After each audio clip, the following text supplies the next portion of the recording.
मेरी गारंटी है कि 3 दिन से ज़्यादा कोई भी वायरल लास्ट नहीं कर सकता। जो भी पेरेंट्स इस किताब को पढ़ेंगे वो जीवन में कभी अपने बच्चों को वैक्सीन नहीं देंगे। एक दिन का मील आपको आने वाले हार्ट अटैक से बचा लेगा, और अगर इसको आपने 15 से 20 दिन कर लिया तो आपकी सालों पुरानी खांसी खत्म हो जाएगी। 3 दिन के लिए अगर आप कुक फूड बंद कर देंगे और सिर्फ सैलेड और फ्रूट्स पे आ जाएंगे। हिस्ट्री सेज कि हमने वैक्सीन के थ्रू बहुत ही बड़ी बड़ी बीमारियों को इरेडिकेट किया है। पोलियो दूसरी जितने भी देश है ना दूसरे, वहाँ पे पोलियो के वैक्सीन को बैन कर दिया, आपको पता है? है कि ब्लड प्रेशर बहुत कॉमन हो गया है। यंगस्टर्स से लेकर इवन ओल्ड एज जाने से पहले ही ब्लड प्रेशर की प्रॉब्लम्स आने लगी है। लोअर बैक पेन, घुटनों में दर्द, ये सब इतना कॉमन क्यों होता जा रहा है? और उन्हें नहीं पता इस पेन किलर की वजह से उनको लिवर किडनी डैमेज होने की पूरी संभावना है। हम राइट डॉक्टर चूज करने में कंफ्यूज हो जाते हैं। देखना, आप जब भी आप पैरासीटामोल खाओगे ना, उसके थोड़ी देर बाद आपको पूरा पसीना आ जाएगा, पूरे कपड़े स्वेट से गीले हो जाएंगे। होता है ना सर? क्योंकि आपने फोर्सफुली उसको हटाया। बेचारा शरीर फिर से मेहनत करेगा। कोलेटरल आर्टरीज अगर खुलेंगी ना तो आपका हार्ट अटैक आते आते कब नीचे से निकल जाएगा आपको पता भी नहीं पड़ेगा कि हमें हार्ट अटैक टच करके निकल गया। कोई साइड इफेक्ट नहीं है, नेचुरल है। लहसुन अदरक हल्दी से क्या नुकसान होगा? वो डायबिटीज टाइप 2 पेशेंट है, 2 महीने की बच्ची है, जिसकी मदर उसको फीड करने से पहले उसके पेट में इंसुलिन लगा। तो इसके लिए भी भगवान ने हमारे शरीर में एक स्टेपनी दी है। जैसे हमारे कार में एक्स्ट्रा टायर होता है ना, वैसे हमारे शरीर में भी एक स्टेपनी होती है। फीटल बोवाइन सिरम होता है। जब एक गर्भवती गाय को उल्टा लटका के उसके पेट को चीरा जाता है और अजन्मे बच्चे को बाहर निकाला जाता है और उसके हार्ट में होल करके उस सिरम को निकाला जाता है, उसे बोलते हैं FPS। आप सर्च कर सकते हैं। हेलो दोस्तों, मैं हूं आपकी होस्ट विवक्षा और आप सुन रहे हैं arts trend stories that heal, inspire and connect hearts. इस दुनिया में 2 तरीके के लोग होते हैं। एक जो सिर्फ मैजिक में बिलीव करते हैं और दूसरे सिर्फ साइंस में बिलीव करते हैं। अगर मैं आपको कहूं कि आज मैं आपको एक मैजिकल साइंटिफिक ट्रीटमेंट के बारे में बताने वाली हूं तो कैसा रहेगा? जी हाँ, ये ट्रीटमेंट सुनने में तो एकदम मिरेकल लगता है, लेकिन है कंप्लीटली साइंस बैक्ड। आज हमारे साथ हैं doctor Prateek Joshi. He is a renowned neurotherapist and the youngest chiropractor in Madhya Pradesh. इनके गाइडेंस में पिछले 7 साल से हज़ारों पेशेंट्स ने अपने muscular pain, knee pain, lower back pain, हर तरीके के क्रॉनिक पेन से रिलीफ पाया है, और वो भी बिना सर्जरी के। आइए इसे और डिटेल में समझने की कोशिश करते हैं and let's welcome our guest. Thank you so much sir for being on the show and welcome to the show. Thank you. Sir, जैसे कि मैंने बताया, ये आपका ट्रीटमेंट बड़ा ही मिराकुलस ट्रीटमेंट सुनने में लगता है। प्लीज़ आप हमारी ऑडियंस को अपने क्लिनिक और सेंटर के बारे में और डिटेल्स में बताइए।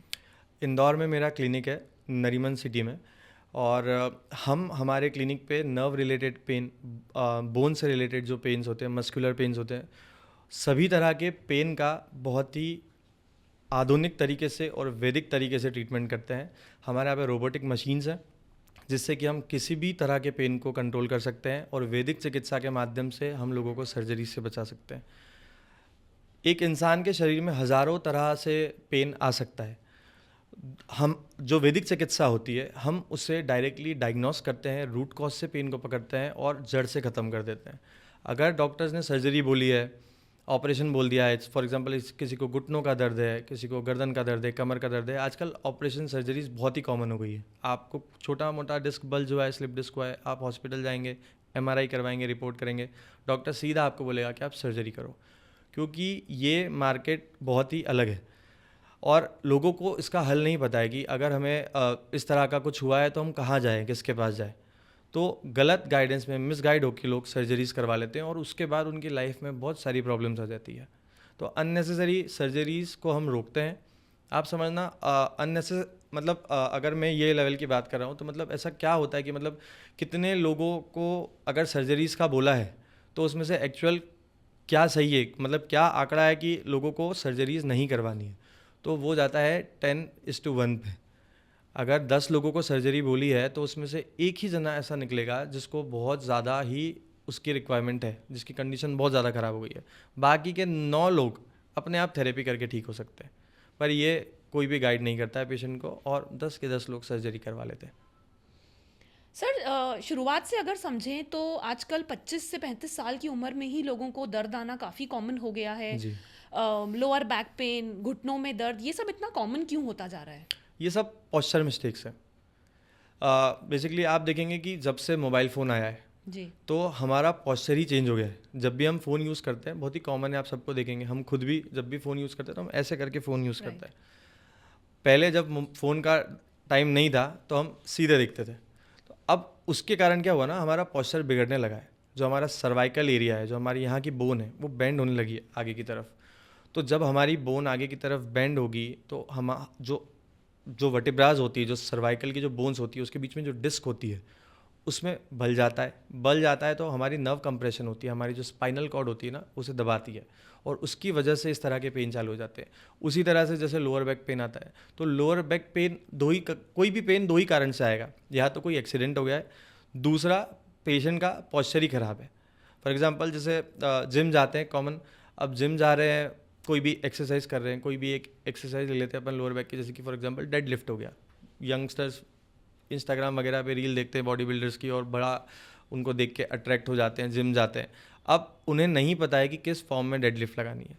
ट्रेनर्स भी उस लेवल के नहीं है कि बता दें, और सबकी बात नहीं है, कुछ कुछ ट्रेनर्स ऐसे हैं जो खुद ही जिनको गाइडेंस नहीं है। तो गलत पॉस्चर, गलत फॉर्म की वजह से इस तरह के पेन आते हैं। फॉर एग्जांपल जैसे कभी भी हमें कमर दर्द क्यों आएगा, हमारी गलती की वजह से, जब हम पूरे बैक को राउंड करके नीचे झुकेंगे। ठीक है, जैसे फॉर एग्जांपल हमें कोई वेट उठाना है, एक बकेट है सपोज, उसे लिफ्ट करना है, थोड़ी सी हैवी है, तो हम क्या करते हैं, डायरेक्ट पैरों को सीधा पूरा लॉक कर लेते हैं और सीधा नीचे झुक जाते हैं और वेट उठा लेते हैं। जबकि राइट पोस्चर क्या होता है, हमें स्क्वाट्स पोजीशन में घुटनों को मोड़ते हुए नीचे झुकना है। जी। तो अगर सिर्फ इतनी सी चीज़ पे कोई करेक्शन कर लेगा कि जब भी नीचे झुक के वजन उठाएं तो सिर्फ नीज बैंड हो जानी चाहिए, तो कभी लाइफ में लोअर बैक पेन नहीं आएगा। आपने सिर्फ इतना सा ही अगर चेंज कर लिया ना अपने अंदर, अपने डेली पोस्चर, डेली रूटीन में अगर सिर्फ इतना सा चेंज कर लिया कि आप एकदम जब भी फॉरवर्ड बेंडिंग करेंगे, किसी भी काम को लें, तो आप नीज को बेंड करके अगर झुकेंगे तो कभी लाइफ में पेन नहीं आएगा। अब ये फीमेल्स के अंदर बड़ा कॉमन है, एक दिन में हज़ारों काम होते हैं।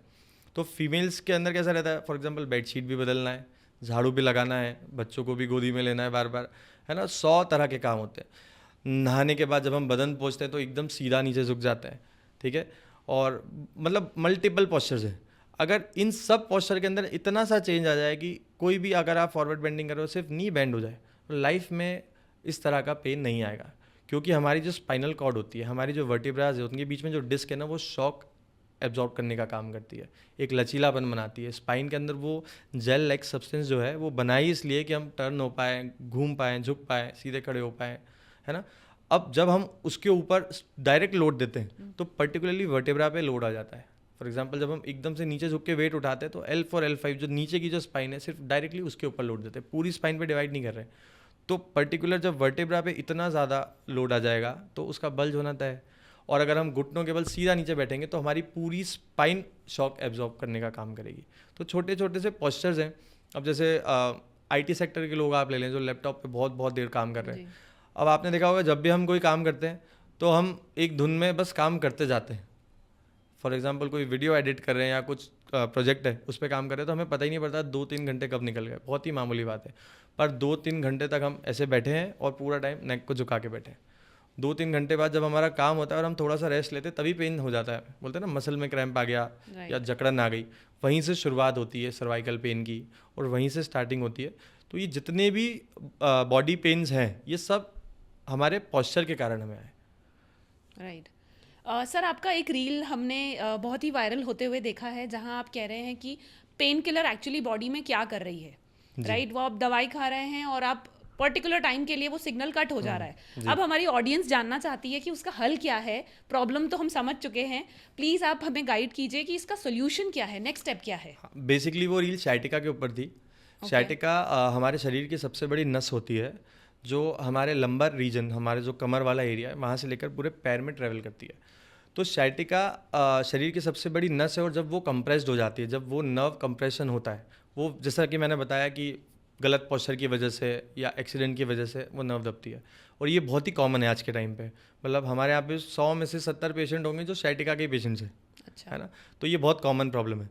तो इसका इलाज ये है कि अभी अगर आप हॉस्पिटल जाएंगे, MRI रिपोर्ट दिखाएंगे तो डॉक्टर आपको सीधा बोलेंगे कि आप ऑपरेशन करवाइए। पर इसका नेचुरोपैथी में 100% क्योर है। वो कैसे होता है, हमारे यहाँ पे आधुनिक मशीनें हैं जिन्हें स्पाइनल डिकम्प्रेशन मशीन बोलते हैं। जैसे कि मैंने बताया कि 2 वर्टिब्रा के बीच में एक डिस्क होती है जो गलत पोस्चर की वजह से बाहर आती है और साइटिक नर्व कंप्रेस होती है जो पूरा पैर में जा रही है। तो ऑपरेशन में क्या होता है, उस नर्व को कट कर दिया जाता है। और नेचुरोपैथी में हम लोग क्या करते हैं, जैसे स्पाइनल डीकम्प्रेशन हो गई, एडवांस मैनुथेरा हो गई, 3D स्पाइनल मोबिलाइजेशन टेबल, इसके अंदर हम क्या करते हैं, उन दोनों वर्टिब्रा को पकड़ के अपोजिट डायरेक्शन में खींचते हैं और फिर कुछ टाइम होल्ड करते हैं, फिर छोड़ते हैं, फिर खींचते हैं, फिर होल्ड करते हैं, फिर छोड़ते हैं। इसकी साइकिल चलती है 25 to 30 साइकिल्स पेशेंट के बॉडी वेट के अकॉर्डिंग। तो जिस तरह से वो डिस्क बाहर आई है उस तरह से वो डिस्क अंदर भी जा सकती है। तो हम लोग इसका बहुत ही अच्छा ट्रीटमेंट प्रोवाइड करते हैं कि जिसके अंदर पेशेंट नेचुरली विदाउट सर्जरी बच जाता है। क्योंकि मेरा मानना ये है कि एक बार अगर कोई सर्जरी करवा लेगा तो कहीं ना कहीं लाइफ टाइम उसे कुछ ना कुछ प्रॉब्लम तो होगी। और नेचुरल क्योर तो नेचुरल क्योर होता है, बिना शरीर को छेड़े अगर हम नेचुरली उसको ठीक कर लें और फिर हमारे पोस्चर पे ध्यान रखें तो sciatica 100% क्योर हो सकता है। और एक और बात है, अगर फॉर एग्जांपल पेशेंट ने सर्जरी तो करवा ली तो कॉमनली देखा गया है कि वापस से पेन आ जाता है। तो कितनी बार सर्जरीज करवाओगे, ये तो कोई ऑप्शन ही नहीं हुआ ना। आपने सर्जरी कर ली, उस डिस्क को कट कर दिया, जो जेल लाइक जो एक सब्सटेंस है जो बाहर आता है उसको आपने कट कर दिया, नर्व कंप्रेशन बंद हो गया, आप ठीक हो गए, अभी आपको पेन नहीं आ रहा है। अब उसको कोई गाइडेंस तो है नहीं, पेशेंट फिर से झुक जाएगा, फिर से वेट उठा लेगा, वो डिस्क फिर से बाहर आ जाएगी कुछ टाइम बाद। कितनी बार आप सर्जरीज करवाओगे? इससे अच्छा उसका नेचुरल ट्रीटमेंट करके हम पोस्चर करेक्शन करेंगे तो sciatica वगैरह या लोअर बैक पेन, किसी भी तरह के बॉडी पेन को इजीली कंट्रोल किया जा सकता है। सर जैसे आप कह रहे हैं कि पेन किलर ना खाएं, या तो ये देखा जाए तो एक बहुत बड़ा बिजनेस है आज की डेट में, पेन किलर बिजनेस।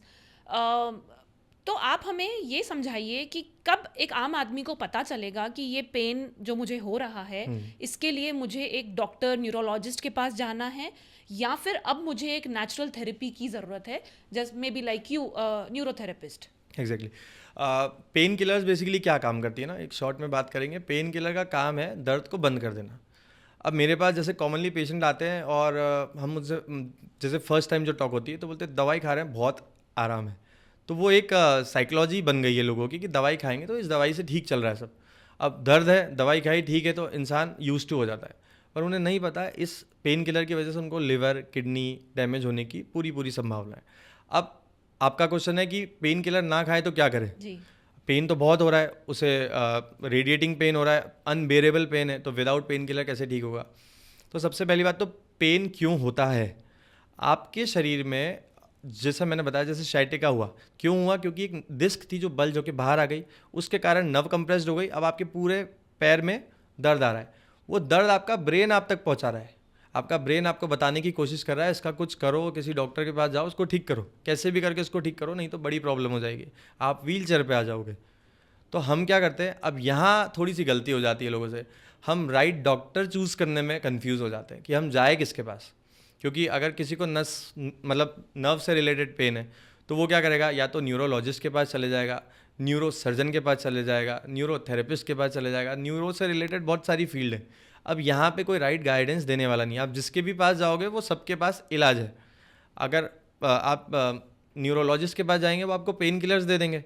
अब पेन किलर्स दे देंगे तो आप क्या होगा, आपका रूट कॉज नहीं ठीक हुआ है, डिस्क तो आपकी बाहर ही है, नर्व आपकी कंप्रेस्ड ही है, ठीक कैसे होगी? आप सिर्फ और सिर्फ अपना ब्रेन का जो सिग्नलिंग सिस्टम है उसको कट कर देते हैं टेम्प्रेरी, 4-5 घंटे बाद फिर से दर्द होने लग जाता है। आप देखना तो ऐसा क्यों हो रहा है, बॉडी फिर से मेहनत करती है आपकी गलती को सुधारने के लिए। आपने पेन आया, आपने पेन किलर खाई, 10-15-20 मिनट बाद पेन बंद हो गया, क्योंकि आपने वो जो सिग्नलिंग सिस्टम था उसको पॉज कर दिया है। अब बॉडी बेचारी फिर से मेहनत करेगी, 4-5 घंटे तक जो आपने दवाई खाई उसको फ्लश आउट करेगी और फिर से ब्रेन बताएगा कि इसका कुछ करो, हम एक और पेन किलर खा लेंगे। ऐसे करते करते करते करते हम समय बर्बाद करते हैं और वो डिस्क वहीं रहती है। और सबसे बड़ी चीज़, ब्रेन हमको रिस्ट्रिक्ट कर देता है। आप कभी भी देखना, जैसे अगर आपको गर्दन में दर्द आया ना तो आप लेफ्ट देख पाओगे ना राइट देख पाओगे, कमर में दर्द आया तो आपको बैंड ही नहीं होने देगी बॉडी, थोड़ा सा भी बैंड हो गया तो दर्द होगा। क्योंकि आपका जो सिस्टम है वो बड़ा स्ट्रांग है। ब्रेन को पता है कि अगर ये अनलॉक हो गया तो क्या हो जाएगा, पैरालिसिस हो सकता है। आप दोनों पैरों के अंदर आपका जो कंप्रेशन है, जो आपके पैरों में जो सिग्नल्स आ रहे हैं उसको आप खो देंगे। तो बेसिकली पेन किलर का काम बस यही है कि सिग्नल को रोकना। अब आपने पेन किलर खा लिया, अब आप और ज़्यादा खतरे में हो। पेन किलर को खाने के बाद आप और ज़्यादा डेंजर अब आपको हो सकता है। क्यों? क्योंकि अब आपको तो कोई रिस्ट्रिक्शन ही नहीं है, ब्रेन जो अभी आपको रोक के रख रहा था कि Right. नहीं झुकना है, अब आप और ज़्यादा देखो, गोली खा ली, अब और झुक झुक के देखोगे, देखो अब तो कुछ भी नहीं हो रहा है। राइट यहाँ अब आपकी डिस्क और स्लिप होकर बाहर हो जाएगी। समझ पा रहे हैं आप मेरी बात? जी जैसे फॉर एग्जांपल किसी को लोअर बैक में पेन आ रहा है, बहुत असहनीय दर्द हो रहा है, एक पेन किलर खाने के बाद 15 मिनट बाद वो पेन बंद हो गया, सिग्नलिंग सिस्टम कट होने की वजह से। राइट अब वो 100% साइकोलॉजिकली ऐसा हर ह्यूमन करता है, वो पोजीशन में वापस से जाके देखेगा जिसमें वो पेन पहले आ रहा था, और जैसे ही वो बार बार उस पोजीशन को हिट करेंगे तो वो पेन जब 4 घंटे बाद पेन किलर का असर खत्म होगा तो और ज़्यादा गंभीर हालत में हो जाएगा। तो हमारे पास आते हैं लोग, कल तक कमर में दर्द था, अब व्हीलचेयर पे आ रहे हैं, स्ट्रेचर पे लेके आ रहे हैं, इस तरह के लोग आते हैं। तो ये बहुत कॉमन मिस्टेक है जो कि कोई भी गाइड नहीं करता है। डॉक्टर्स भी आजकल मैंने देखा है गाइडेंस नहीं देंगे, ना ज़्यादा देर बात करेंगे, ना रूट कॉज को समझाएंगे, बस डायरेक्ट दवाइयाँ लिखी और वो खाओ। सालों सालों तक लोग यही करते जाते हैं, उसके साइड इफ़ेक्ट्स होते हैं, और फिर हमारे लिए थोड़ा सा और मुश्किल हो जाता है उनको ठीक करना। जी जो चीज़ 10 दिन में ठीक की जा सकती है, 15 दिन में ठीक की जा सकती है, उसको महीनों लग जाते हैं फिर ठीक करने में। सर, आपके जो वेलनेस सेंटर के बारे में आपने बात करी, एक तरफ आप नेचुरोपैथी की बात कर रहे हैं और दूसरी तरफ आप काफ़ी एडवांस्ड मशीन्स की बात कर रहे हैं, जैसे कि आपने अभी रोबोटिक मशीन को मेंशन किया। तो ये एक ब्लेंड जो है, इसके बारे में हमें और डिटेल में समझाइए। रोबोटिक मशीन्स बेसिकली सब नेचुरल मशीन्स हैं। ओके रोबोटिक मशीन्स का मतलब है कि आधुनिक सिस्टम हमने बना रखा है। हम लोग वैदिक चिकित्सा से लेकर एडवांस रोबोटिक सिस्टम, जब दोनों का कॉम्बिनेशन बनाते हैं तो बहुत अमेजिंग रिजल्ट्स आते हैं, बहुत अच्छा रिलीफ मिलता है। पहले हम वैदिक चिकित्सा के ऊपर अगर जाते हैं तो वैदिक चिकित्सा वो चिकित्सा है जो आयुर्वेद से भी पहले आई है। आप समझना, एलोपैथ को अभी 100 साल हुए हैं। एलोपैथ जो है वो आयुर्वेद से निकल के आया है, सारी ही जितनी भी पैथी हैं सब आयुर्वेद से ही निकल के आई है। पर जो वैदिक चिकित्सा होती है, जो राजा महाराजाओं के टाइम होती थी और उनसे भी पहले होती थी, तो जो वैदिक चिकित्सा है इसका वर्णन हमारे वेदों में किया गया है। जैसे फॉर एग्जांपल ऋषि अंगीरा ने अथर्ववेद में इसका वर्णन किया था। आप देखेंगे मर्म चिकित्सा होती है, हस्त चिकित्सा होती है, शाश्वत चिकित्सा होती है, नाड़ी चिकित्सा होती है, बहुत तरह की वैदिक चिकित्सा है जिसका वर्णन उस टाइम पे किया था, क्योंकि उस टाइम पे डॉक्टर्स की बड़ी कमी थी। मतलब एक गांव में एक वैद्य होना बहुत बड़ी बात थी। तो ऐसे होता था कि वहाँ पे ना जैसे 5 गांव हैं तो 5 गांव का एक वैद्य होता था। आजकल तो बहुत बड़ा सब कुछ कॉमन है, पहले डॉक्टर्स नहीं होते थे, पहले वैद्य होते थे, तब भी तो लोग ठीक होते थे। उस टाइम पे भी ये जितनी प्रॉब्लम्स आज हमको आती है तब भी आती थी लोगों में, स्पाइन की प्रॉब्लम्स तब भी आती थी, पर तब सब ठीक होते थे। ये जो सर्जरीज को इन्वेंट किया है, ये हमारे जो भगवान हैं, हमें जिनको भगवान का हम उन्हीं को गॉड ही बोलते हैं, उनका नाम है सुश्रुत। सुश्रुत ने सब लोगों को सिखाया है कि सर्जरीज होती कैसे। ह्यूमन बॉडी को सबसे पहले ओपन करने वाले जो देवता थे हमारे, वो थे सुश्रुत। आयुर्वेद के जो देवता हैं वो है धन्वंतरी। तो आयुर्वेद से सारी पैथी निकली है, तो ऑब्वियस सी बात है कि आयुर्वेद सबसे बड़ा हो गया और आयुर्वेद से ऊपर हो गए हमारे ग्रंथ, हमारे वेद। तो ऋषि अंगीरा ने इसका बहुत अच्छे से वर्णन किया है। शरीर के जो प्राण बिंदु होते हैं, जब हम उन्हें स्टिमुलेट करेंगे, हम नेचुरल पेन किलर हार्मोन शरीर में रिलीज़ कर सकते हैं, और वो नेचुरल हार्मोन जो शरीर में रिलीज़ होता है, इंस्टेंट रिलीफ मिलता है। आप देखेंगे जैसे कोई एग्जांपल, कोई फ्रोजन शोल्डर का पेशेंट आ गया, हम 1 मिनट में ठीक कर देते हैं। फ्रोजन शोल्डर वो होता है जिसे एडिसिव कैप्सुलाइटिस बोलते हैं आज की भाषा में। उस टाइम पे कंधा जाम हो जाना बोलते थे कि कंधा उठ नहीं रहा है। अब बेसिकली आजकल तो साइड इफ़ेक्ट्स की वजह से हो रहा है, जो लोग डायबिटीज़ वगैरह जिनको है और जो मेडिसिन खा रहे हैं उन लोगों को बड़ी कॉमन है, और फीमेल्स में बड़ा कॉमन इशू है ये। तो हम 1 मिनट में वैदिक चिकित्सा के माध्यम से खोल देते हैं। अब आप बताओ कि अगर आप पेन किलर भी खाओगे तो आपको 15 से 20 मिनट पेन किलर को एक्ट करने में लगेगा, और वैदिक चिकित्सा में हम इंस्टेंट शरीर में ही वो हार्मोन डेवलप करते हैं जो शरीर नेचुरल बनाता है और पेन को ख़त्म करता है। तो ये इतनी ज़्यादा इफ़ेक्टिव है। बस ये है कि राइट इंसान, सही इंसान अगर उसे करेगा तो बहुत अच्छा है। कोई ऐसा इंसान जिसे पूरी तरह से इसे नहीं आता है, क्योंकि हम क्या करते हैं ना, शाश्वत चिकित्सा जो होती है उसमें हम डायरेक्टली प्राण बिंदुओं पर टच नहीं करते, क्योंकि अनाड़ी हाथों से अगर ये चिकित्सा कर दी जाए तो जान का भी खतरा हो सकता है। तो बस वही है कि राइट इंसान को चूज़ करना है। रही बात रोबोटिक थेरेपी की, तो कुछ चीज़ें ऐसी हैं जो वैदिक चिकित्सा नहीं ठीक कर सकती, जो परमानेंट रूट कॉज को नहीं ठीक कर सकती। जैसे कि फॉर एग्जांपल स्पाइनल डिकम्प्रेशन, जिसमें हम रूट कॉज से ठीक कर देते हैं। एडवांस क्लास 4 लेज़र हो गया। रोबोटिक मशीन की बात करें तो जैसे पैरालिसिस पेशेंट है, अब पैरालिसिस पेशेंट है तो कोई पैरालाइज्ड अगर हुआ है तो पैरालिसिस में क्या होता है ना, इंसान वो एक पर्टिकुलर काम करना भूल जाता है। वो ब्रेन, जैसे फॉर एग्जांपल किसी को लेफ्ट साइड पैरालिसिस अटैक आया है तो पूरा लेफ्ट साइड का बॉडी आपने देखा होगा, हाथ काम करना बंद कर दिया, पैर काम करना बंद कर दिया। तो रोबोटिक मशीन से क्या होता है, जैसे एस्कोस्केलेटल रोबोट हो गया, वो पेशेंट को फिर से चलना सिखाता है। सब कुछ करता पेशेंट खुद ही है, ब्रेन ही करता है वापस से। अगर हम इसको शॉर्ट में समझें तो आप समझना कि एक बार अगर किसी को पैरालिसिस अटैक आया है तो वो जो ब्रेन का जो पार्ट है जहाँ पे जो सेल्स डैमेज हुए, एक बार अगर सेल्स डैमेज हो गए ना तो वो वापस नहीं बन सकते हैं।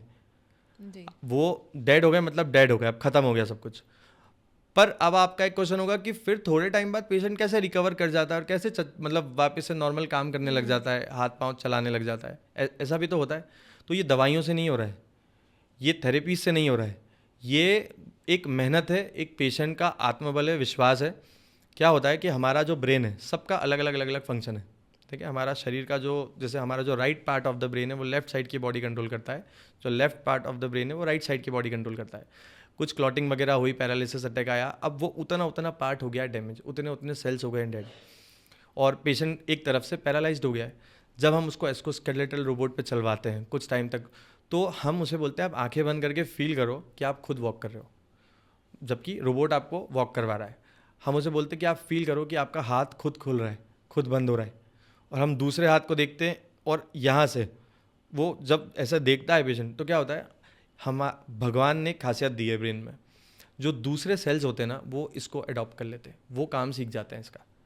ये ह्यूमन बॉडी की रचना जो हुई है ये ऐसी हुई है कि बस ये है कि वापस से स्टार्टिंग से सीखना पड़ता है। जैसे कि एक छोटा बच्चा होता है, उसे चलना सिखाते हैं, तो ये ह्यूमन बॉडी में इतनी ताकत है कि हम वापस से मतलब जो दूसरे सेल्स हैं उनको ये वाला काम सिखा सकते हैं। इसलिए आपने देखा होगा कुछ टाइम बाद, कुछ टाइम की थेरेपीज़ के बाद लोगों का हाथ फिर से उठने लग जाता है, पैर चलने लग जाता है। तो इस तरह से एस्कोस्केलेटल रोबोट या रोबोटिक थेरेपीज़ काम करती है। ये पार्किंसन में काम करती है, जिन लोगों को हाथ धूजने की प्रॉब्लम होती है, जो बेसिकली नर्व सेल्स डैमेज होता है, मतलब जो हो जाते हैं उसकी वजह से ये सारी प्रॉब्लम आती है। तो जितना भी नस से रिलेटेड पेन है, जो स्पाइनल कॉर्ड इंजुरीज हैं, जो स्पाइन से रिलेटेड पेन है, उनमें नसों से रिलेटेड प्रॉब्लम्स आती है, तो रोबोटिक ट्रीटमेंट बड़ा अच्छा काम करता है। सर एक चीज़ मुझे इसमें जो इंटरेस्टिंग लगी, जब आप वैदिक चिकित्सा की बात कर रहे थे, जी। कुछ ऐसे हार्मोन्स बॉडी में रिलीज करना जो खुद बॉडी बनाती है और आप उसको टच से रिलीज कर रहे हैं, जी। सुनने में काफ़ी मैजिकल लग रहा है। जी। इसके बारे में कुछ समझाइए। साइंटिफिक दुनिया की ओर से अगर देखा जाए तो लोग इसे नहीं मानते, पर ये तो रियल है। अगर साइंस को ही हमें क्वेश्चन पूछ लें कि आप बताओ कि एक फ़ीमेल को प्रेगनेंसी के टाइम पे, डिलीवरी के टाइम पे जिस तरह का पेन होता है, जो डेसिबल पेन जो फीमेल एक बेयर करती है, क्या उससे आधा पेन भी कोई नॉर्मल ह्यूमन बेयर कर सकता है? साइंस खुद बोलेगा नहीं। एक फीमेल जो प्रेगनेंसी के टाइम पे, डिलीवरी के टाइम पे जो पेन बेयर करती है, अगर उससे आधा भी किसी इंसान को दे दिया जाए तो इंस्टेंट डेथ हो जाएगी। तो फिर ऐसा क्या होता है कि उस टाइम पे हंसते हंसते वो पेन सहन हो जाता है? हमारे शरीर में उतनी ताकत है कि पर्टिकुलर उस टाइम पे जो पेन किलर हार्मोन्स है, एंड्रोफिन वगैरह जो हार्मोन्स हमारे शरीर में होते हैं, वो शरीर खुद बनाता है, खुद रिलीज़ करता है। तभी उतनी ताकत आती है कि इजीली, नहीं तो वो दर्द इतना होता है ना, मतलब उस दर्द का लेवल ये है ना कि शरीर की एक एक हड्डी को तोड़ दिया जाए, मतलब लिटरली अगर शरीर की एक एक हड्डी को तोड़ दिया जाए उस लेवल का दर्द होता है, जो एक मदर माँ बनने से पहले इजीली बेयर कर लेती है और हंसते हंसते, ठीक है। और उसके जस्ट बाद भी, डिलीवरी के जस्ट बाद भी कोई प्रॉब्लम नहीं होती है, फेस पे हंसी रहती है, खुशी रहती है उस बच्चे को देखने के लिए। तो वो शरीर, वो ब्रेन की कनेक्टिविटी है। मैंने बताया आपको जैसे हमारा शरीर बड़ा, मतलब ऐसा है कि एक बहुत बड़ी पहेली है। आप उसके अंदर चल जाते जाएंगे, शरीर की रचना जो हुई है, शरीर के अंदर हर वो चीज़ पॉसिबल है। तो पेन जो होता है, शरीर के अंदर इतनी कैपेसिटी है कि नेचुरली उस पेन को क्योर कर सकता है वो हार्मोन्स रिलीज करके। सर आज के टाइम में हमने एक और चीज़ नोटिस की है कि ब्लड प्रेशर बहुत कॉमन हो गया है। यंगस्टर्स से लेकर इवन ओल्ड एज जाने से पहले ही ब्लड प्रेशर की प्रॉब्लम्स आने लगी हैं। तो सबसे पहले तो ये क्यों हो रहा है और इसका क्योर क्या है?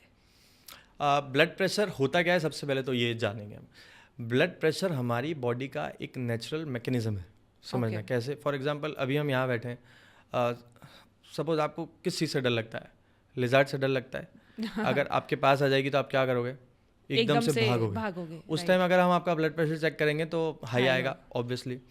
ब्लड प्रेशर एक शरीर का मैकेनिज्म है। आप समझना कोई बूढ़ा इंसान है जो प्रॉपर चल भी नहीं पाता, उसके पीछे अगर ऐसा कुछ जानवर लग जाए, जैसे कोई सांप अगर उन्होंने देख लिया, आपने देखा होगा वो भागने लग जाते हैं एकदम से। कोई वॉल है उसको भी पार कर देंगे, कूद के वॉल से भी, मतलब छलांग मार के वॉल भी पार कर देंगे। ऐसा कैसे होता है? तो ब्लड प्रेशर एक शरीर का नेचुरल मैकेनिज्म है कि जो उस टेम्परेरी टाइम पे रेज होता है। अब ये तो हो गया 50% तो वो लोग हैं जिनको नेचुरली किसी ना किसी रीज़न की वजह से ब्लड प्रेशर हाई हुआ है। अब जैसे कॉमनली देखा गया है कि लोग सालों सालों से ब्लड प्रेशर की दवाइयाँ खा रहे हैं, अभी पता भी नहीं कि वो कंट्रोल है नहीं है, बस ये पता है कि डॉक्टर ने बोल दिया कि एक गोली खाना है, रोज़ सुबह उठ के इस टाइम पे गोली खाना है, खाते जा रहे हैं। ब्लड प्रेशर की गोली कर रही है खून पतला करने का काम। अब ब्लड प्रेशर बड़ा इंटरेस्टिंग टॉपिक है। अगर आप गूगल करेंगे कि वाइट कोट सिंड्रोम, तो वाइट कोट सिंड्रोम के बारे में अगर आप पढ़ेंगे, फॉर एग्जांपल जो एकदम नॉर्मल इंसान है, किसी और समस्या के लिए हॉस्पिटल गया है और अब डॉक्टर को देखा है, डॉक्टर वाइट कोट में बैठा हुआ है अंदर कैबिन में, आपका बाहर रिसेप्शन से चालू हुआ, अब आपके दिल की धक धक धक धक चालू हो जाएगा। वही इफेक्ट बनेगा डर वाला, वही डर वाला इफेक्ट बनेगा जो कि बहुत नेचुरल है, एक शरीर का मैकेनिज्म है जो आपने खुद पैदा किया। जैसे कोविड के टाइम पे आपने देखा होगा, न्यूज़ देख रहे थे, बीपी हमारा हाई हो रहा था, इतने लोगों की डेथ हो रही है, ऐसा हो रहा है वैसा हो रहा है। आपने देखा कि कल मैं उस दोस्त के साथ था या उस दोस्त के साथ थी, उसको कोविड हो गया, आपका बीपी फालतू में हाई हो जाएगा। कैसे हुआ? अभी आपने कुछ भी नहीं देखा, ना कोई जानवर आपके पास आया, शरीर के अंदर का मैकेनिज्म। आप घबराहट से भी बीपी हाई करेंगे। तो जो वाइट कोट सिंड्रोम होता है, जब पेशेंट हॉस्पिटल जाता है, डॉक्टर के पास जाता है, डॉक्टर बिल्कुल ऐसे बैठे हुए वाइट कोट पहन के, बात भी नहीं करेंगे, पहले आप आओगे, बैठोगे, ये हो गया है, वो हो गया है। आजकल तो डरा भी देते हैं डॉक्टर्स, आप ये हो जाएगा, वो हो जाएगा, सर्जरीज करवा लो, पेशेंट पहले ही डरा हुआ रहता है। तो आधे पेशेंट्स, और उस टाइम पे आपका बीपी चेक किया तो ऑब्वियस सी बात है हाई आना है, तो आज से आप बीपी के पेशेंट बन गए। ये बड़ा कॉमन है, लोगों को पता ही नहीं कि सिर्फ उस पर्टिकुलर टाइम के लिए हमारी बॉडी के मैकेनिज्म की वजह से हमको बीपी हाई हुआ था, और आज तक हम दवाई खा रहे हैं। 20-20 साल से लोग दवाई खा रहे हैं, हम देखते हैं, चेक करते हैं, कुछ टाइम तक रखते हैं, फिर हम बोलते हैं बंद करो इसको। अब 50% पेशेंट तो ये हो गए जिन्हें उस टाइम के लिए, पर्टिकुलर टाइम के लिए हाई हुआ था, पर 50% लोग वो भी हैं जिनको एक्चुअल में बीपी हाई, बिना घबराहट, बिना डर की वजह से। अब ये कौन लोग होते हैं? जिनका डाइट बड़ा इम्प्रॉपर रहा है पहले, या जिनकी बॉडी में कहीं ना कहीं मल्टीपल ब्लॉकेजेस हैं। अब ब्लॉकेजेस कैसे आते हैं? जैसे आपने अपने कोलेस्ट्रॉल लेवल्स को मेंटेन नहीं रखा है, आप जंक फूड ज़्यादा खाते हैं। यंगस्टर्स में आजकल बीपी की समस्या बहुत कॉमन हो गई है, तो आपको आपका डाइट प्रॉपर रखना पड़ेगा। सबसे पहली चीज़ तो बीपी होता क्या है पहले वो समझते हैं। आप समझना, ये हमारा हार्ट है, यहाँ से हमें एक पाइपलाइन जा रही है और यहाँ पे एक टैप, मतलब नल है, ठीक है, हमने उसे स्टार्ट कर दिया, ब्लड का फ्लो चलते जा रहा है। ब्लड ऐसा नहीं है कि डायरेक्ट एक मशीन है कि इसको ऑन कर दिया और कंटिन्यूस बस फ्लो में होते जा रहा है। ब्लड चलता है नसों के माध्यम से, पहले आगे जाएगा, फिर थोड़ा सा पीछे आएगा, फिर आगे जाएगा, ऐसे चलता है। हार्ट ऐसे करता है, धक धक पंपिंग होती है, तो ब्लड भी ऐसे ट्रेवल करता है, एक स्टेप थोड़ा सा पीछे, फिर एक स्टेप आगे। इस तरह से चलते चलते चलते हमारे शरीर में, पूरे शरीर में ब्लड का सप्लाई होता है। अब बीपी क्यों हुआ है? आप देखेंगे कि जब अपन गार्डन में पानी डालते हैं या कार वॉश करते हैं, तो हमारे हाथ में जो पाइप होता है, जब हम उसे दबाते हैं तो प्रेशर तेज हो जाता है। जब हम किसी पाइप को दबाएंगे तो प्रेशर तेज हो जाएगा, है ना, राइट। ऑब्वियस है। तो बीपी का भी यही रूल है। शरीर में कोई सी भी नस जब दबने लगेगी तो ब्लड प्रेशर बढ़ेगा। नस दब रही है मतलब वहाँ पे कहीं ना कहीं ब्लॉकेज है, तभी आपका बीपी हाई है। तो ये 50% पेशेंट जो है, ये वो वाले हैं जिनको कहीं ना कहीं शरीर में मल्टीपल ब्लॉकेजेस हैं, उसकी वजह से उनका बीपी हाई है। अब इसका इलाज क्या है? अगर आप डॉक्टर के पास जाते हैं तो वो देखेगा बीपी हाई है, और उन्होंने जो पढ़ाई करी है उसके अकॉर्डिंग वो आपको एलोपैथिक मेडिकेशन लिख देंगे, जो कि ब्लड थिनर्स है, इकोस्पिरिन, एस्पिरिन या अन्य टेल्मा 40 वगैरह, जो भी एक कॉमनली प्रिस्क्राइब्ड ड्रग है। उससे हो क्या रहा है कि आपका ब्लॉकेज, आपका रूट कॉज तो ब्लॉकेज है, हम हमेशा रूट कॉज के ऊपर बात करते हैं, तो आपका रूट कॉज है वो है ब्लॉकेज। अब क्या वो ब्लॉकेज वो दवाई ठीक कर देगी? जो कि आंसर है नो, बिल्कुल है ना। तो वो दवाई कैसे ठीक कर रही है? उसको लेने के बाद फिर अपना बीपी नॉर्मल कैसे हो जा रहा है? अगर वो ठीक नहीं करेगी तो नॉर्मल कैसे? वो क्या कर रही है, हमारे ब्लड के जो मॉलिक्यूल्स होते हैं उसको बड़ा पतला कर देती है। बोलते हैं ना खून पतला करने की गोली, ब्लड थिनर जिसको बोलते हैं। तो वो हम डेली हमें खाना है। अगर ठीक होना होता तो एक बार खाओ, कोई भी चीज़ आप ठीक हो जाएंगे। लाइफ टाइम अब आपको खाना है। इसका मतलब हम टेम्परेरी काम कर रहे हैं, गाड़ी को बस धक्का लगा रहे हैं। तो उसका मेन काम यही है कि हमारे ब्लड के मॉलिक्यूल्स को इतना पतला कर देती है कि वो जो ब्लॉकेज है ना, उसके साइड से भी ब्लड इजीली ट्रेवल कर जाता है और हार्ट तक चले जाता है। तो गाड़ी चल रही है हमारी। अब आप बताओ, जिस दिन ब्लॉकेज 100% हो गया, अब क्या करोगे? ऑब्वियस सी बात है, हार्ट अटैक आएगा। और ये बड़ा कॉमन है आज के टाइम पे, हार्ट अटैक वाला टॉपिक बड़ा कॉमन है। क्यों आ रहे हैं हार्ट अटैक्स वगैरह? ठीक है, तो इसके लिए हमें ना रूट कॉज पे काम करना है। जो हमारा ब्लॉकेज है उसको हमें हटाना है। तो हम बड़ी अच्छी चीज़ पेशेंट को बताते हैं कि ठीक है, लोग डरते हैं, हम जब मना करते हैं कि दवाइयाँ मत खाया करो तो डरते, तो क्या करें? तो हम बताते हैं आप आपकी दवाइयाँ खाते रहो, रात में सोने से पहले 1 इंच अदरक, 1 इंच लहसुन, 1 इंच हल्दी हल्दी कौन सी, जो कच्ची हल्दी आती है अच्छी ना, हल्दी, हाँ। अदरक जैसी जो दिखती जी। है, आपने देखा होगा। लहसुन, अदरक, हल्दी को हमारा जो वो क्या बोलते हैं इंडियन हाउस में होता है, सिलबट्टा जिसे बोलते हैं, उसके ऊपर आप कूटे, एक एक इंच है ना, नाखून के बराबर बस, उसको आप कूट के रात में सोने से पहले एक ऐसी उसकी एक टैबलेट बना ले, उसकी गोली बना ले, और उसे एक बंगला डंठल पान का जो पत्ता आता है उस पत्ते के अंदर रखें, एक आधा चम्मच थोड़ा सा टेस्ट के लिए शहद डाल दें, उसका पान बना के आप चबा चबा के खा लें। हम बोलते हैं आप आपकी एलोपैथिक दवाई मत बंद करो, खाते रहो आप उसको, एक दिन आपकी मजबूरी हो जाएगी उसको बंद करना, क्योंकि ये जो रेमेडी है, आयुर्वेद से जो रेमेडी आई है लहसुन अदरक हल्दी वाली, ये आपके ब्लॉकेज को ही नष्ट कर देगी। धीरे धीरे मल्टीपल ब्लॉकेजेस जो शरीर में है उन्हें नष्ट कर देगी। अब जब ब्लॉकेज नष्ट हो गया, अब आप गोली खाओगे तो क्या होगा, इतना लो हो जाएगा बीपी लो हो आपका, जाएगा। इतना लो हो जाएगा कि आपको मजबूरन में वो एलोपैथिक मेडिसिन बंद करना पड़ेगी। जी। तो इसलिए हम डायरेक्टली किसी को भी नहीं बोलते कि आप मेडिसिन बंद कर दो, हम बोलते हैं आप तो ये भी चालू कर दो, उसके साथ साथ कुछ नुकसान तो है नहीं, कोई साइड इफेक्ट नहीं है, नेचुरल है, लहसुन अदरक हल्दी से क्या नुकसान होगा। पर जब पेशेंट इसको फॉलो करने लगता है तो 1 से 1.5 महीने में देखा जाता है कि बड़े अच्छे रिजल्ट्स आते हैं, अपने आप बीपी की दवाइयाँ टेपर डाउन होते होते होते होते बंद हो जाती है। तो बहुत ही अच्छे रिजल्ट इसके आते हैं। जैसे कि मैंने बताया था कि हमारी बॉडी का एक नेचुरल मैकेनिज्म होता है हर चीज़ को ठीक करने का। जी। अभी जैसे मैंने आपको बताया कि जैसे अगर हम ब्लड थिनर ले रहे हैं, कुछ सालों तक ले रहे हैं, अब वो तो टेम्प्रेरी काम कर रहा है, जिस दिन ब्लॉकेज 100% हुआ तो अब क्या करेंगे। तो इसके लिए भी भगवान ने हमारे शरीर में एक स्टेपनी दी है। जैसे हमारे कार में एक्स्ट्रा टायर होता है ना, वैसे हमारे शरीर में भी एक स्टेपनी होती है जिसे बोलते हैं collateral arteries. Collateral arteries basically क्या है कि हमारे हार्ट तक अगर डायरेक्टली ब्लड नहीं जा पा रहा है तो एक स्टेपनी का काम करती है। फॉर एग्जाम्पल ये हमारा हार्ट है, इसके नीचे से ऐसे होते हुए कोलेटरल आर्टरीज जाती हैं। इनके गेट सबकी बॉडी में बंद रहते हैं, इनके जो द्वार हैं वो क्लोज्ड है। अब वो कैसे खुलेंगे, बहुत ही ईजी है, जो कि हम लोग नहीं फॉलो करते हैं। कोलेटरल आर्टरीज अगर खुलेंगी ना तो आपका हार्ट अटैक आते आते कब नीचे से निकल जाएगा आपको पता भी नहीं पड़ेगा कि हमें हार्ट अटैक टच करके निकल गया। ठीक है, तो ये कैसे खुलता है, जब हमारे शरीर में नाइट्रिक ऑक्साइड का प्रोडक्शन बढ़ा हुआ रहता है। नाइट्रिक ऑक्साइड का प्रोडक्शन कैसे बढ़ता है, जब हम ज़्यादा से ज़्यादा मात्रा में सलाद खाते हैं, सैलेड्स, ग्रीन वेजिटेबल्स, ककड़ी, गाजर, टमाटर। प्रूवन चीज़ है, कोई उसमें वो नहीं है, साइंटिफिक है। जब हम सैलेड का प्रोडक्शन शरीर में बढ़ा देंगे, ठीक है, तो अब हमारी बॉडी के कोलेटरल आर्टरीज के गेट खुल जाएंगे। पर अब सलाद खाने का भी एक तरीका होता है, हम थोड़ा सा चपाती लेते हैं, एक ककड़ी का पीस ले लेते हैं, फिर कुछ खा लेते हैं, फिर वो ले लेते हैं, फिर पापड़ खा लेते हैं, ये ले लेते हैं, ये एक कॉमन चीज़ है। एक छोटी सी आदत है, जब भी हम खाना खाने बैठते हैं ना, उसके जस्ट पहले एक प्लेट भर के सलाद आप ले लो। फॉर एग्जांपल आपका वजन 50 किलो है तो 250 ग्राम सलाद आप ले लो, उसको पहले फिनिश कर लो, 5 मिनट बाद आप आपका खाना स्टार्ट कर दो, ऑटोमेटिकली वो नसों में चले जाएगा और ये चीज़ें इफ़ेक्ट इसका दिखने लगेगा। तो बीपी के पेशेंट्स अगर सलाद का इंटेक बढ़ा देंगे ना तो भी बहुत अच्छा उन्हें रिजल्ट रहेगा। और एक दिन का मील, प्रूवन है, एक दिन का मील आपको आने वाले हार्ट अटैक से बचा लेगा, इतना इफेक्टिव है। सर, जैसे आप ये नेचुरल रेमेडीज की जब बात कर रहे हैं जी। तो एक जो मेरे दिमाग में सबसे कॉमन आ रहा है which is cold and cough. जी। सीजन के टाइम पे सबसे ज़्यादा आपको पता है पेशेंट्स अगर डॉक्टर के पास आते हैं, सबसे कॉमन होते हुए भी सबसे ज़्यादा पेशेंट्स कोल्ड एंड कफ से परेशान है। कोल्ड एंड कफ बड़ा कॉमन क्वेश्चन है। थोड़ा सा भी मौसम जब चेंज होता है इम्यूनिटी के वजह से या जो भी रीज़न, किसी वायरल टच की वजह से हो गया, कोई भी बैक्टीरिया पैथोजन उसके लिए रिस्पॉन्सिबल हो सकता है।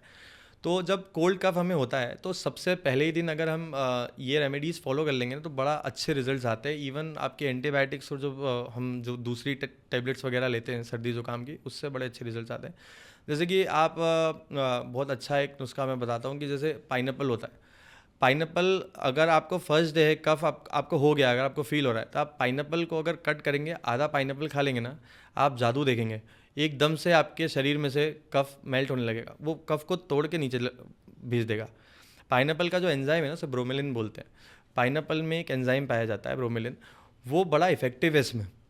और जिनको पुरानी सर्दी जुकाम है या जिनको आपने देखा पुरानी खांसी है, बहुत ऐसे लोग होते हैं जो दवाइयाँ वगैरह सब ले चुके हैं और सालों से मतलब खांसी का एक बड़ा प्रॉब्लम है, बात बात पे खांसी आती रहती है, उनके लिए बड़ा एक अच्छा नुस्खा है जो कि नेचुरल है बिल्कुल।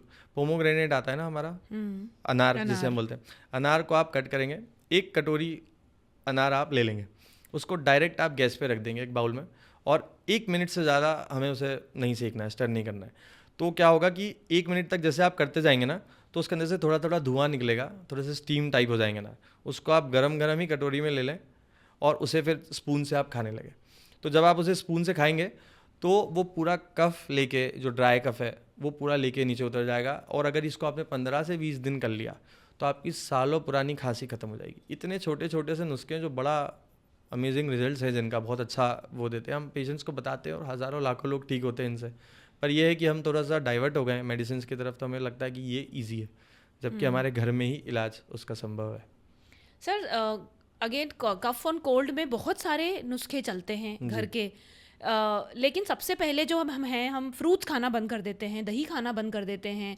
तो इसके बारे में आप बताइए, बिकॉज ये बहुत डिबेटेबल टॉपिक है आजकल। कोई कहता है सिट्रस फ्रूट खाने हैं और कोई कहता है बिल्कुल बंद कर देने हैं।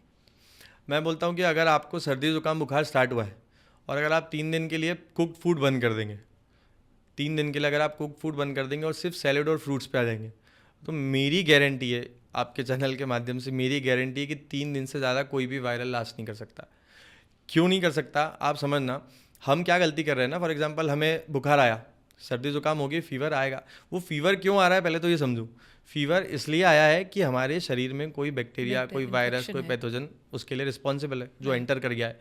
अब हमारी बॉडी का नेचुरल मैकेनिज्म है कि हीट प्रोड्यूस करेगा, शरीर का तापमान इतना बढ़ा देगा कि इजीली वो वायरस मर जाए, नष्ट हो जाए। ठीक है, अब हमें आया बुखार, जो शरीर चाहता है कि बुखार आए। बुखार के टाइम पे देखना आपको भूख नहीं लगेगी, भूख बिल्कुल नहीं लगेगी, आपको बदन टूटेगा। क्यों? क्योंकि शरीर आपको वो इफेक्ट दे रहा है कि आप सो, अब आप रेस्ट करो, बाकी का काम अंदर हम फाइट करके कर लेंगे। आप चले गए डॉक्टर के पास, डॉक्टर ने आपको पैरासीटामोल दे दी। अब पैरासीटामोल क्या काम करेगी? फोर्सफुली उस बुखार को ड्रॉप कर देगी। देखना आप जब भी आप पैरासीटामोल खाओगे ना, उसके थोड़ी देर बाद आपको पूरा पसीना पसीना आ जाएगा, पूरे कपड़े स्वेट से गीले हो जाएंगे। होता है ना ऐसा? तो क्योंकि आपने फोर्सफुली उसको हटाया। बेचारा शरीर फिर से मेहनत करेगा, 2-4-5 घंटे बाद फिर से बुखार लाएगा, फिर वो जो तापमान आपके शरीर का बढ़ेगा, फिर आप एक गोली खा लोगे। इसलिए कभी भी जो डोज दिए वो जाते हैं तो सुबह शाम 4 दिन तक खाना है, ऐसा बोलते हैं ना। 4 दिन बाद शरीर मेहनत करना बंद कर देता है, बोले पड़े रहने दो वायरस को शरीर में। उसके बाद वो अंदर ही रह जाता है, अपनी फैमिली ग्रो करता है। 2 महीने बाद और कुछ खतरनाक दस्त और उल्टी जुकाम ऐसे और कुछ खतरनाक रूप लेके बाहर आता है। तो तरीका है कि शरीर की हेल्प करो उस टाइम पे। बोलते हैं ना, हम नेचुरोपैथी में बोलते हैं कि अगर आपको बुखार आ रहा है उस टाइम पे पैरों को डिप कर लो गरम पानी में, थोड़ा सा तापमान बढ़ेगा, ऑटोमेटिकली ड्रॉप होगा। पर हम गलत तरीके से फोर्सफुली बुखार को ड्रॉप करते हैं और इस तरह से हम लोग, ये बड़ा कॉमन है। इसी वजह से इंसान बीमार आए दिन पड़ते जा रहा है। बीमार पे मतलब और ज़्यादा कुछ ना कुछ नई प्रॉब्लम्स लोगों को होती जा रही है। सर ये question why I am asking, because I am also a mother, right? तो अब ये जो हमने बात करी, ये करंट जनरेशन की, आपकी और मेरी जनरेशन की बात करी, आगे की जनरेशन के लिए कहा, उनको रेस करने में हमें ऐसी कौन सी चीज़ों का ध्यान रखना है कि ये सारी प्रॉब्लम्स, जो बीपी, डायबिटीज़, सर्वाइकल, ये सारी प्रॉब्लम्स एटलीस्ट हमारे बच्चों को ना देखनी पड़े? देखिए, इसके लिए अब ये थोड़ा सा कंट्रोवर्सी वाला टॉपिक है। इसके अंदर है ना, अगर आपको जानना है कि ये बच्चों में, अभी आप समझना कि कुछ टाइम पहले मेरे पास एक 2 महीने की छोटी सी बच्ची आई थी। वो डायबिटीज़ टाइप 2 पेशेंट है, 2 महीने की बच्ची, जिसकी मदर उसको फीड करने से पहले उसके पेट में इंसुलिन लगा रही है। अब ये कितना मतलब आप देखो, ये पहले कभी देखा है ऐसा? कुछ सालों पहले भी अगर आपने देखा है कि आजकल बच्चों में देखो, किसी को ब्लड कैंसर हो रहा है, किसी को कोई 9 करोड़ का इंजेक्शन के लिए डिमांड कर रहे हैं, कोई 16 करोड़ का इंजेक्शन लग रहा है, SMA वगैरह, जो ये बीमारियां आजकल बहुत ज़्यादा कॉमन हो गई है। ये पहले कहाँ थी? अगर हम इस टॉपिक को देखें तो पहले तो कभी नहीं होता था ये सब। आजकल ऐसा क्या हो गया है कि बच्चों के अंदर ये चीज़ें बड़ी कॉमन हो गई है। मतलब बच्चों के अंदर इतनी सारी डिफॉर्मिटीज़ आ रही हैं। कहीं ना कहीं इसका जो रीज़न है वो हमारी किताब में छुपा है, जो अमेज़ॉन पे बेस्ट सेलर है, जिसे बोलते हैं द वैक्सीन क्राइम रिपोर्ट। अगर मैं ओपन चैलेंज देता हूँ आज भी सभी के लिए, अगर आप उस किताब को पढ़ लेंगे, जो भी माँ बाप उस किताब को पढ़ेंगे, वो कभी अपने बच्चों को कोई भी वैक्सीन नहीं देंगे। अब बहुत सारे डॉक्टर्स के लिए ये टॉपिक ऐसा हो जाएगा कि ये कैसे बोल सकते हैं, तो उनको भी मेरा ओपन चैलेंज है, जितने भी डॉक्टर्स हैं उनको ओपन चैलेंज है मेरा कि आप भी वो बुक पढ़ लीजिए और उस बुक के आधार पे आप मुझसे डिबेट कर लीजिए ऑनलाइन प्लेटफॉर्म पे आके, और मेरे किसी भी एक सवाल का जवाब दे दीजिए। अगर वैक्सीन के ऊपर कोई मुझसे डिबेट करना चाहता है तो इजीली आ सकता है। तो पहले आप देखना, आप देखो मजदूरों के बच्चों को देखो, आप वो कड़कती धूप में कोई घर बन रहा है, वहाँ पे सीमेंट के अंदर पैर डाल के खड़े हैं, सर्दी जुकाम हो रहा है, पूरी नाक बह रही है, कुछ नहीं हो रहा है उनको, एकदम मजबूत हैं बच्चे। हमारे घरों के बच्चों को थोड़ी सी ठंड लगी कि सर्दी जुकाम बुखार चालू, हमने दवाइयाँ देना स्टार्ट करी, कफ हो रहा है, कोल्ड हो रहा है, परेशान हो रहे हैं, बुखार बढ़ रहा है, बच्चे जूझ रहे हैं, हम लोग परेशान हो रहे हैं। ऐसा क्यों? वो भी बच्चा है, ये भी बच्चा है। इसे बोलते हैं ना हर्ड इम्यूनिटी। हर्ड इम्यूनिटी एक हर्ड इम्यूनिटी क्या होती है कि आप शरीर को जैसा बनाओगे ना, शरीर वैसा बनेगा।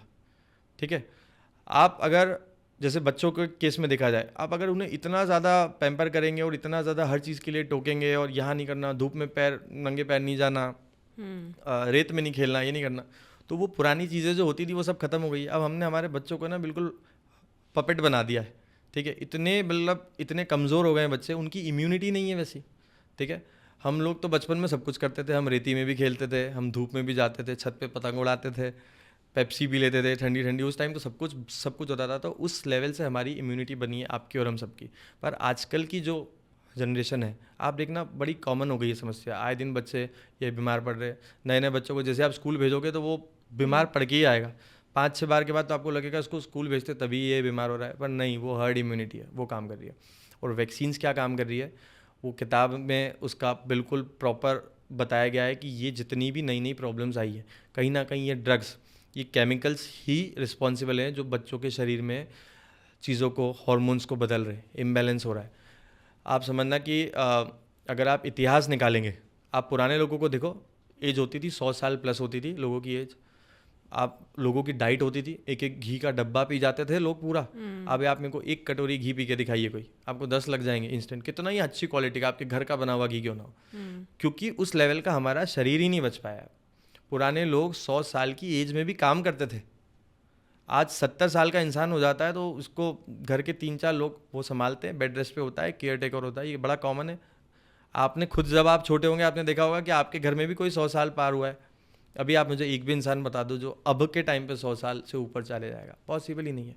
हम इतना ड्रग्स को प्रमोट कर चुके हैं, हम इतना मेडिसिन को प्रमोट कर चुके हैं कि हम हमारे शरीर को अंदर से नष्ट करते जा रहे हैं। तो वैसे ही बच्चा पैदा हुआ, हम बच्चे को पैदा होते से हमने कोई वैक्सीन लगा दी, ठीक है, डॉक्टर के बोलने पे दी। मैं बोलता हूँ पेडियाट्रिशियन 7 साल की पढ़ाई में 7 घंटे वैक्सीन के ऊपर पढ़ते नहीं पढ़ते वो उन्हें पता है। पर हमें ये देखना है कि हमारा बच्चा है ना, हमें बस ये देखना है कि उसके लिए सही क्या है, गलत क्या है। मेरी 2 डॉटर्स हैं, मैं प्लेटफॉर्म पे, ऑनलाइन प्लेटफॉर्म पे बोल रहा हूँ, मैंने मेरी दोनों डॉटर्स को आज तक एक भी वैक्सीन नहीं दिया है। बढ़िया है, स्वस्थ है। आप उनको मिल सकते हैं, आप जब उन्हें देखेंगे, उनका ब्रेन देखना, आप हर चीज़ को कैच करना, कितनी फास्ट कैच करते हैं, आप हर चीज़ में उन्हें देख सकते हैं, बड़े एक्टिव रहते हैं। अब बुखार तो सभी बच्चों को आता है, वैक्सीन वाले को भी बुखार आएगा, जिन्होंने वैक्सीन नहीं ली उनको भी बुखार आएगा। तो ये आपके ऊपर डिपेंड करता है कि आपको क्या सही लगता है, क्या गलत लगता है। पर हाँ, एक बार द वैक्सीन क्राइम रिपोर्ट अगर आप पढ़ेंगे, उसके अंदर हमने पहले पेज पे लिख रखा है, जो भी पेरेंट्स इस किताब को पढ़ेंगे वो जीवन में कभी अपने बच्चों को वैक्सीन नहीं देंगे। तो ये डिसीजन पेरेंट्स के ऊपर है कि उन्हें क्या करना है। सर, वैक्सीन्स एक बहुत ही कंट्रोवर्शियल टॉपिक है। I would say history says कि हमने वैक्सीन्स के थ्रू बहुत ही बड़ी बड़ी बीमारियों को एरेडिकेट किया है। आप स्मॉल पॉक्स, चिकन पॉक्स की बात करें, आप पोलियो की बात करें, तो इंडिया अगर डिक्लेयर करता है कि आज पोलियो फ्री है, तो कहीं ना कहीं वैक्सीन्स का एक बहुत बड़ा हाथ है इसमें। ऐसा बिल्कुल नहीं, ये वो चीज़ें जो आपको बताई गई है, एक्चुअल रिपोर्ट्स अगर आप खोलेंगे तो हर साल 50,000 लोगों को पोलियो होता है इंडिया में। पोलियो दूसरी जितने भी देश है ना, दूसरे, वहाँ पे पोलियो के वैक्सीन को बैन कर दिया, आपको पता है। पर हमारे इंडिया में आज भी पोलियो की वैक्सीन दी जाती है। और आप अगर रिकॉर्ड्स निकालेंगे तो हर साल 50,000 लोगों को पोलियो होता है। आज भी पोलियो के पेशेंट्स हैं, हमने ज़िंदा रखा है ना उसको। वैक्सीन क्या होती है बताओ? वैक्सीन होती है उसी वायरस को तोड़ मरोड़ के एक फॉर्म में इंजेक्ट कर दिया जाता है शरीर के अंदर। क्यों? ताकि शरीर उससे लड़ने के लिए इम्यूनिटी बनाएगा, राइट, एंटीबॉडीज़ बनाएगा, राइट। कोविड में भी यही हुआ, कोविड के टाइम पे। अब आप बताओ, कोविड को कौन सा वायरस बोला गया था? आरएनए वायरस, ठीक है, जो म्यूटेट होता है, बराबर है। अब म्यूटेशन का मतलब क्या होता है? कोई वायरस, जैसे फॉर एग्जांपल आज आप समझना कि एक कोई भी जानवर आया, फॉर एग्जांपल एक हाथी आया है ना, मैंने एक गन उठाई उसे मारने के लिए, जैसे ही मैंने एम किया वो एकदम से बटरफ्लाई बन गया, उड़ गया। इसी बोलते हैं म्यूटेशन बोलते हैं। कभी कोविड का क्या नाम आ रहा है, कभी अल्फा बीटा गामा, बहुत सारे नाम अलग अलग दे दिए कि आज ये कोविड हो गया, अब कोविड का वेरिएंट बदल गया है। इसे बोलते हैं आरएनए वायरस, जो कि म्यूटेट होता है। तो मुझे बताओ उसकी वैक्सीन कैसे बन गई? जो शरीर में आपके एंटर किया था, जो कोविड का वायरस, जिसको देख के वैक्सीनेशन बना था, अब वो तो है ही नहीं, वो तो एग्जिस्ट ही नहीं करता है। अब तो वो तो म्यूटेट होकर डेल्टा पता नहीं क्या क्या बन गया। अब जब वो डेल्टा बन गया तो जो आपके शरीर में गया था वो तो नॉर्मल था, तो फिर कैसे अब जो नया वायरस आएगा वो तो आपको इफेक्ट करेगा ना। तो ये वो सब चीज़ें हैं जो आपको बताई गई हैं, एक्चुअल रिपोर्ट्स कुछ और बोलती हैं। तो ऐसा नहीं होता है। बस ये है कि हम लोग क्या है कि न्यूज़ चैनल्स देख लेते हैं, टीवी में देख लेते हैं, पेपर में पढ़ लेते हैं और हम उसे मान लेते हैं। एक्चुअल रिसर्च जब होगी, जब आप जर्नल्स को खोल के पढ़ेंगे कि वैक्सीन्स के अंदर क्या मिलाया जाता है, वैक्सीन शरीर के अंदर जाने के बाद क्या काम कर रही है। ये बड़ा कंट्रोवर्शियल टॉपिक है, पर देखा जाए धर्म के आधार पर अगर देखा जाए तो कोविड वैक्सीन के अंदर FBS मिला है, जैसे बोलते हैं फीटल बोवाइन सीरम। आपको पता है फीटल बोवाइन सीरम कैसे बनता है? फीटल बोवाइन सीरम आप पढ़ सकते हैं बकायदा, इसके ऊपर आप रिसर्च कर सकते हैं कि कोविड वैक्सीन में नहीं, बहुत सारी वैक्सीन्स में, ऑलमोस्ट हर वैक्सीन में FBS का यूज़ किया जाता है उसे ज़िंदा रखने के लिए। फीटल बोवाइन सीरम होता है जब एक गर्भवती गाय को उल्टा लटका के उसके पेट को चीरा जाता है और अजन्मे बच्चे को बाहर निकाला जाता है और उसके हार्ट में होल करके उस सीरम को निकाला जाता है, उसे बोलते हैं FBS। आप सर्च कर सकते हैं इंडिया में कहाँ होता है, क्या होता है, आपको सारी डिटेल गूगल दे देगा। जर्नल्स की रिपोर्ट पढ़ेंगे तो आपको पता पड़ेगा कि कोविड वैक्सीन में भी FBS मिला हुआ है और हम सब लोगों को लगी है। मैंने तो नहीं लगवाई, मेरे परिवार में तो किसी ने नहीं लगवाई है, पर सब लोगों को लगी है। अब कोविड वैक्सीन के बाद बहुत ही कॉमन है, आप देखेंगे इस बात से कोई ऐसा नहीं है कि जो डिनाई करेगा। कोविड वैक्सीन के बाद ये बड़ा कॉमन है, हार्ट अटैक्स आ रहे हैं लोगों को, एवियन वगैरह हो रहा है, बोन से रिलेटेड इश्यूज आ रहे हैं, किसी का BP बढ़ा हुआ है, किसी को शुगर हो गई है। पहले जो स्वस्थ थे उनको भी दिक्कत है, यंगस्टर्स की प्रॉब्लम्स बढ़ गई हैं, कितनी सारे कॉम्प्लिकेशंस हो गए हैं। तो ये क्यों हुआ, एकदम से कोविड के बाद ही क्यों हुआ? कहीं ना कहीं वैक्सीन रिस्पॉन्सिबल है, पर इस टॉपिक पे कोई भी बात नहीं करना चाहता है, दबा दिया गया है ये टॉपिक अब। जी सर, ये न्यूरोथेरेपी वर्ड बड़ा ही इंटरेस्टिंग है। न्यूरोथेरेपिस्ट, न्यूरोथेरेपी, इसका ओरिजिन क्या है, कैसे आया ये? जैसा कि मैंने बताया कि ऑलमोस्ट ये सारी जो पद्धतियाँ हैं, स्पर्श चिकित्सा, वैदिक चिकित्सा, शाश्वत चिकित्सा, न्यूरोथेरेपी, ये सब हमारी प्राचीन चिकित्साओं से आती है। बेसिकली हम न्यूरोथेरेपी को बोलते हैं अर्धनारेश्वर चिकित्सा। हमारा जो शरीर है, अर्धनारेश्वर का मतलब क्या होता है? जैसे आपने देखा ना शिव जी का, अगर आपने कोई फोटो देखा होगा माता जी का और शिव जी का साथ में अर्धनारेश्वर रूप आपने देखा होगा, उसी तरह से हमारा शरीर बना है। आधा एसिडिक है, आधा अल्कलाइन है। हमारे शरीर का जो लेफ्ट साइड जो जितने भी ऑर्गन्स आते हैं एसिडिक है, राइट साइड जो आते हैं वो अल्कलाइन है। तो न्यूरोथेरेपी में क्या होता है, हम बेसिकली शरीर के उन पॉइंट्स को टच करके केमिकल्स को बढ़ा सकते हैं, केमिकल्स को कम कर सकते हैं। आपको जैसे बुखार आ रहा है, हम कुछ पॉइंट्स ऐसे देंगे, सीधा 2-3 डिग्री बुखार नीचे आ जाएगा। आपका शुगर लेवल हाई है, कुछ पॉइंट्स देंगे, आप बाकायदा दवाई खाने के बाद भी मीटर में चेक कर सकते हैं और न्यूरोथेरेपी के बाद भी चेक कर सकते हैं, इंस्टेंट रिजल्ट्स आते हैं। और जैसे कोविड में हुआ था, हमने नेचुरली हाथों से स्पर्श करके लोगों का SpO2 लेवल बढ़ा दिया था। जो 60 पे आ गया है वो 90 पे आ गया था, सिर्फ स्पर्श करने से, वो भी 3 से 4 मिनट में, जो कि मेरे पास ऑन रिकॉर्ड है। तो न्यूरोथेरेपी एक ऐसी चीज़ है जिसके अंदर हम शरीर के केमिकल्स को चेंज कर सकते हैं, बॉडी पेन्स को दबा सकते हैं, ठीक कर सकते हैं, रूट कॉज से क्योर कर सकते हैं। अब ये जो अर्धनारेश्वर चिकित्सा है, ये सब पुरानी पद्धतियाँ हैं। आप ये ऐसा नहीं है ये राजा महाराजाओं के टाइम, ये हमारे भगवानों के टाइम से चलती आ रही है। श्री कृष्ण ने कुब्जा को ठीक किया था। अगर आपने श्री कृष्ण की एक स्टोरी देखी होगी, तो श्री कृष्ण ने कुब्जा को ठीक किया था। कुब्जा आज के टाइम जिनकी कुबड़ निकल जाती है ना, जिसे आज के टाइम पे एंक्लोजिंग स्पॉन्डिलाइटिस बोलते हैं, बेम्बू स्पाइन बोलते हैं। तो कथाओं में आपने वो सुना होगा, पढ़ा होगा कि श्री कृष्ण ने मात्र स्पर्श माध्यम से उन्हें खूबसूरत स्त्री में बदल दिया था। तो वो आज के टाइम पे वो है, जिसे हमने एक साइंटिफिक नाम दे दिया है एंक्लोजिंग स्पॉन्डिलाइटिस। वो उस टाइम की न्यूरोथेरेपी थी जो भगवान को आती थी, स्पर्श चिकित्सा थी उस टाइम की। बहुत चिकित्साएं होती थी, मंत्र चिकित्सा, लोग मंत्रों से लोगों को ठीक कर देते थे। आज भी कुछ सेंटर्स ऐसे हैं जहाँ पे सिर्फ मंत्र पढ़ते हैं और लोगों का हाथ फ्रोजन शोल्डर ठीक हो जाता है बिना टच करे। बहुत सारे लोग ऐसे हैं आज भी जिनको दांत का दर्द है, एक मंत्र पढ़ेंगे, ये सब चिकित्सा जिंदा है। बस ये है कि इसमें ना फेक लोग बहुत सारे आ गए। अब ये कम्युनिटी जो है, अब ये ऐसी हो गई है कि अब राइट इंसान कौन है, किसके पास जाए, ये डिफ्रेंशिएट करना बड़ा मुश्किल है, क्योंकि ये पद्धति विलुप्त हो चुकी है।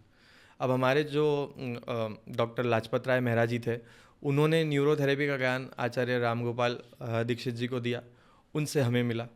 पर हमारे भगवान को जो ज्ञान था, आप समझना, उन्हें जो 100% न्यूरोथेरेपी आती थी उसका 0.01 हम करते हैं आज, और तब जाके इतने अमेजिंग रिजल्ट्स आते हैं। लोग हज़ारों लाखों लोगों को ठीक कर चुके हैं। तो सोचो, जब हमारे भगवानों के टाइम पे जो ज्ञान था, जैसे कि भगवान श्री राम ने माता अहिल्या को ठीक किया था, जिन्हें आज के टाइम पे डिप्रेशन बोलते हैं। माता अहिल्या का केस अगर आपको ऐसे याद आए तो वो एक पत्थर की मूर्त बन गई थी, जिसे आज के टाइम पे डिप्रेशन बोलते हैं, है ना। तो उन्हें स्पर्श माध्यम से ठीक कर दिया था, वो नॉर्मल हो गए थे। तो वो स्पर्श चिकित्सा थी उस समय की। और आज भी कुछ गांव में, बड़ी बड़ी जगहों पे, बड़े बड़े मंदिरों में इस तरह की मन चिकित्सा, स्पर्श चिकित्सा होती है। उसी का 0.01% हम लोग हैं जो कर रहे हैं, और हम लोगों को एजुकेट कर रहे हैं, सिखा रहे हैं। घर बैठे आप लोग खुद कर सकते हैं, आप कर सकते हैं स्पर्श चिकित्सा। इंस्टेंट आपको रिजल्ट आएगा, बॉडी पेन ठीक होंगे। इतना मैजिकल इलाज है।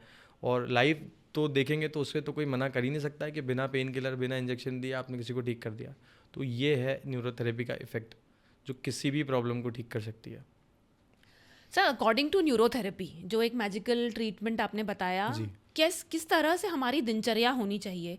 एक आपने हमें सैलड के बारे में बताया, जी। तो सुबह से लेकर रात तक अगर आप शॉर्ट में समझाना चाहें तो क्या दिनचर्या या एक लाइफस्टाइल हमें फॉलो करनी है कि इन सब चीज़ों से या इन बीमारियों से हम दूर रह पाएँ और हेल्दी रह पाए। जी, हेल्दी रह पाएँ? तो छोटा सा एक अगर प्रोटोकॉल हर कोई फॉलो करने लग जाए कि सुबह उठते से ही हम जैसे आलू के पराठे खाने लग जाते हैं, चाय लेके बैठ जाते हैं, ब्रेड लेके बैठ जाते हैं, उसकी जगह अगर सुबह नींद खुलते से, जैसे फॉर एग्जांपल आपकी 6 बजे नींद खुली है, 6 बजे से लेकर 12 बजे तक अगर आप कोई भी 4 फल ऐड कर लें अलग अलग कलर के, आप देखेंगे हर फल में अलग अलग विटामिन मिनरल्स का बैलेंस होता है, सबका एक अलग अलग न्यूट्रिशन वैल्यू है। कोई भी 4 रंग के फल जो आपको पसंद हो, कोई सा भी फल खा सकते हैं। अगर आप सुबह का ब्रेकफास्ट इस तरह से करें कि शरीर को सुबह नींद खुलते से अगर आप वो 4 फल दे दें, और उसके बाद जब आप खाना खाने बैठते हैं तो एक प्लेट सलाद का ले लें, सलाद कच्चे रूप में, खीरा, टमाटर, गाजर, किसी भी रूप में आप ले सकते हैं। अगर आप सैलेड ले लेंगे वैसे कि वैसे आप रात में कर लें, उसके बाद आप आपका खाना खा लें। एक प्लेट सैलेड पहले फिनिश किया, उसके बाद घर का पका हुआ भोजन, कम तेल, कम उसका आप ले सकते हैं। रात को भी अगर आप बस ये 3 चीज़ें अगर आप बैलेंस कर देंगे, आप देखेंगे आपका फेस पे शाइन आने लगेगा, आपका वेट लॉस होने लगेगा, शुगर, बीपी, कोलेस्ट्रॉल ये सब रिड्यूस होने लगेंगे। धीरे धीरे धीरे करके आपके अंदर एक फुर्ती आने लगेगी और बहुत अच्छे से लाइफ बैलेंस हो जाएगी। हम लोग क्या है ना, बस गूगल पे पढ़ लेते हैं, नेट पे पढ़ लेते हैं, सुबह सुबह उठेंगे तो गरम गरम पानी पीना है। कुछ नहीं होगा गरम पानी पीने से, कभी भी नहीं होगा। आप देखना जिम में जो लोग जाते हैं उनकी आदत बन जाती है, सुबह उठेंगे, शहद गर्म पानी लेंगे, शहद डालेंगे और उठते से ही चालू हो जाएंगे। वो लोग परेशान रहते हैं, पूरा दिन परेशान रहेंगे, ऐसा बोलेंगे इतना लेथार्जिक फील हो रहा है, बदन टूट रहा है, शरीर में ऊर्जा ही नहीं है कि कोई और काम कर पाए। ऐसा क्यों हो रहा है? आपने बहुत ज़्यादा ठंडा पानी पी लिया या बहुत ज़्यादा गर्म पानी पी लिया, तो क्या हो रहा है, पानी गले तक ही आपके लिए ठंडा या गर्म है। यहाँ के बाद जैसे ही नीचे उतरेगा आपका शरीर अब मेहनत करेगा। आप बेवजह शरीर से मेहनत करवा रहे हैं। आपने गरम गरम पानी पिया ना, यहाँ से जैसे ही पानी नीचे जाएगा तो शरीर मेहनत करेगा उसे नॉर्मल करने के लिए। वैसे ही ठंडे पानी के साथ है, जैसे ही आपने ठंडा ठंडा पानी पिया तो शरीर फिर मेहनत करेगा उसे नॉर्मल करने के लिए। तो आप बेवजह सुबह सुबह उठते से ही शरीर से मेहनत करवा रहे हैं। इसकी जगह आप नॉर्मल अगर फ्रूट्स लेंगे तो वो सारे एसेंशियल वाइटामिन और मिनरल्स शरीर को मिलेंगे। तो हम लोग क्या है कि गलत गलत प्रोटोकॉल्स फॉलो करते हैं, हमें लगता है ये हेल्दी है, पर उससे कुछ भी नहीं होता है। हेल्दी प्रोटोकॉल कब होगा, जब आप एक्चुअल साइंटिफिक चीज़ों पे जाएंगे, एक्चुअल अगर आप रिसर्च करेंगे। तो अगर आप दिन में body weight into 10, for example किसी का वज़न 50 किलो है तो 50 इंटू 10 500 ग्राम फ्रूट्स हमें सुबह लेना है, और 500 ग्राम को 2 बार डिवाइड कर दो, जैसे 250 ग्राम और 250 ग्राम सलाद दिन में दोनों टाइम लेना है। इतना सा एक हैबिट अगर हर कोई चेंज कर दे तो एक हेल्दी लाइफ के लिए बहुत बड़ा कदम रहेगा। और जितनी भी शरीर से रिलेटेड बीमारियां होती हैं या जिन्हें कुछ अभी नहीं है उन्हें लाइफ में कभी होंगी नहीं, और जिन्हें बहुत सारी प्रॉब्लम्स है वो सब धीरे धीरे ख़त्म होती जाएगी। और ये प्रूवन है, इसे DIP डाइट बोलते हैं, discipline and intelligence person diet. Sir, एक प्रोटोकॉल हमारे पॉडकास्ट का भी है कि हम गेस्ट को जाने से पहले उनसे पूछते हैं कि आप हमारी ऑडियंस को 3 टेक अवे होम मैसेजेस बताइए जिनका ख्याल उनको हमेशा रखना है। तो सबसे पहला तो है अपना पॉस्चर। अगर आप अपना पॉस्चर मेंटेन करेंगे, बोलते हैं ना रीढ़ की हड्डी अगर मजबूत होगी तो आपको कभी लाइफ में कोई प्रॉब्लम नहीं होगी। तो अगर आप आपका पॉस्चर मेंटेन रखेंगे, गलत तरीके से झुकना, वज़न उठाना, इन सब चीज़ों पर अगर परहेज रखेंगे तो आपको कभी भी लाइफ में किसी डॉक्टर के पास नहीं जाना पड़ेगा या ऑपरेशन सर्जरी से आप बच जाएंगे। सेकंड मैसेज है, आप हमेशा हेल्दी कैसे रहें। तो हेल्दी रहने के लिए आप अपनी डाइट में, जैसा कि मैंने बताया, फ्रूट सैलेड का इंटेक अगर आप बढ़ा देंगे, शरीर को एसेंशियल वाइटामिन मिनरल्स मिलेंगे तो आप हमेशा हेल्दी रहेंगे। जो ख़राब चीज़ें हैं वो शरीर से अपने आप निकल जाएगी। और तीसरा सबसे बड़ा मैसेज है कि ड्रग्स से, हार्मफुल केमिकल से इस तरह की दवाइयों से अपने शरीर को रोज़ रोज़ इनकी डोजिंग दे के ख़राब ना करें। इनसे सिर्फ और सिर्फ नुकसान होना है। हमें सभी लोगों को बहुत अच्छे से पता है कि कोई भी दवाई हम खाते हैं तो उसका कुछ ना कुछ तो साइड इफेक्ट होता है, पर हमने उसे बस एक्सेप्ट कर लिया है, बहुत इजीली एक्सेप्ट कर चुके हैं। जैसे बोलते हैं ना, सिगरेट के बॉक्स पर दिख रहा है कि इसको पीने से कैंसर होगा, 80% बॉक्स कवर्ड है उस इमेज से, फिर भी हम पी रहे हैं क्योंकि हमें लगता है कि इससे कुछ भी नहीं होता है। क्योंकि वो जो बैड न्यूज़ है वो हम तक आती नहीं, वो हम सिर्फ मूवी देखने जाते हैं तो 5 मिनट के लिए देखते हैं, उसको भी हम इग्नोर कर देते हैं, पर ऐसा होता है। तो जो चीज़ें हमें पता है जिनका नुकसान है, जो दवाइयाँ आप लोग खा रहे हैं, तो उससे बच के रहें। कम से कम आप आयुर्वेद को अपनाएं, नेचुरल रेमेडीज़ को अपनाएं, ऐसे लोगों को फॉलो करें जो आपको नेचुरल हर्ब्स की ओर लेके जा रहे हैं। अपने घर में अपने बच्चों को, अपने माँ बाप को, बड़ों को, सबको आप नेचुरोपैथी से जोड़ेंगे, अमेजिंग रिजल्ट्स आएंगे और आप अपने लाइफस्टाइल को सुधार पाएंगे। Thank you so much sir. तो देखा आपने दोस्तों, आज भी किस तरह इंडिया में लोग अपने पेन को फॉर ग्रांटेड लेते हैं, रूट कॉज तक नहीं जाते हैं, पेन किलर्स खाकर सिर्फ अपना पेन दबाते रहते हैं। Pain killer is not the solution. Please आप अपनी बॉडी को समझिए, उसके रूट कॉज तक जाइए, नेचुरोपैथी जैसे नेचुरल ट्रीटमेंट्स को ऑप्ट करें, नेचुरल चीज़ें खाएं। Please stay away from harsh and chemicals, please stay away from harsh and harmful chemicals, please move towards naturopathy. हमने इस पॉडकास्ट के थ्रू नेचुरोपैथी और नेचुरोथेरेपी के सारे क्वेश्चंस को कवर करने की कोशिश की है, लेकिन फिर भी अगर आपके मन में कोई सवाल उठता है या फिर आप डॉक्टर प्रतीक जोशी को कंसल्ट करना चाहते हैं तो इनके क्लिनिक की डिटेल्स नीचे फ्लैश कर रही हैं। Thank you so much for watching this episode. मिलते हैं अगले एपिसोड में एक और एक्सपर्ट के साथ। Till then, this is your host Vivaksha signing of.